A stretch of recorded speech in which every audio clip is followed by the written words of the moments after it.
Hi all అందరికీ ముక్కోటి ఏకాదశి శుభాకాంక్షలు. ఈరోజు ఏకాదశి స్పెషల్గా మా ఇంటిని కొంతవరకు నాకు దొరికే కొన్ని ఐటమ్స్తోని నీట్గా సింపుల్గా చాలా ట్రెడిషనల్ లుక్ క్రియేట్ చేసుకున్నాను. నాకైతే కొంచెం లుక్ వచ్చింది. కొంచెం ఎంతన్నా న్యాచురల్ ఫ్లవర్సే, ఆర్టిఫిషియల్ ఫ్లవర్సే. న్యాచురల్ ఫ్లవర్స్తోని కొంతవరకు మా ఇంటిని డెకరేట్ చేసుకున్నాను.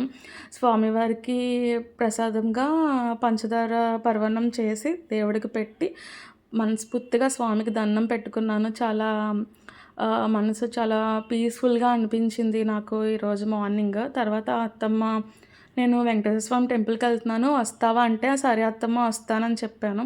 అత్తమ్మ, నేను గుడికి వెళ్ళాము. స్వామివారు ఇంకెంత చక్కగా అలంకరించారో స్వామివారిని. నిజంగా స్వామంతా వజ్రాలతో ఉన్నట్టు నాకు అనిపించింది. చాలా బ్లెస్సెడ్‌గా అనిపించింది. దేవుడికి బాగా దండం పెట్టుకున్నాము. నెక్స్ట్ దీపాలు వెలిగించాము. వెలిగించేటప్పుడు కొంతమంది పక్కనున్న వాళ్ళే, ఆడవాళ్ళే దీపాలకి కుంకుమ బొట్లు పెట్టాలి, పంచదార నైవేద్యంగా పెట్టకూడదంటే నాకు ఒకసారి చెప్పారు. రెండోసారి చెప్పారు. పోనీ నేనంటే చిన్నపిల్లని. మా అత్తయ్య గారికి కూడా చెప్తూనే ఉండేవారు.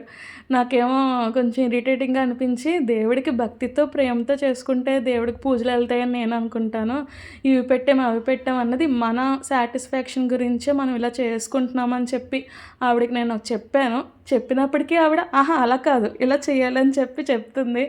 ఏమున్నార్రా బాబు అనుకోని నవ్వుకున్నాను కొద్దిసేపు.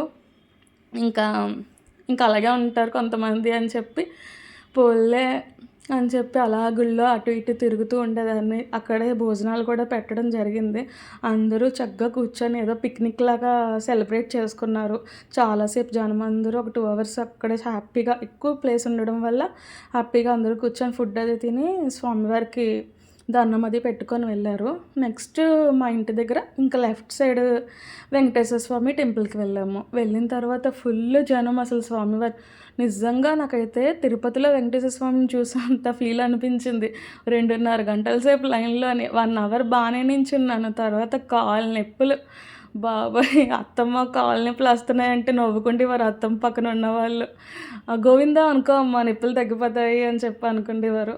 అలాగే దేవుడిని చక్కగా దండం పెట్టుకొని కొన్ని గోవిందనామాలు చదువుకొని నేను మా అత్తమ్మ కొన్ని వీడియోలు, ఫొటోస్ తీసుకొని ఇంక ఇంటికెళ్ళిపోయాము.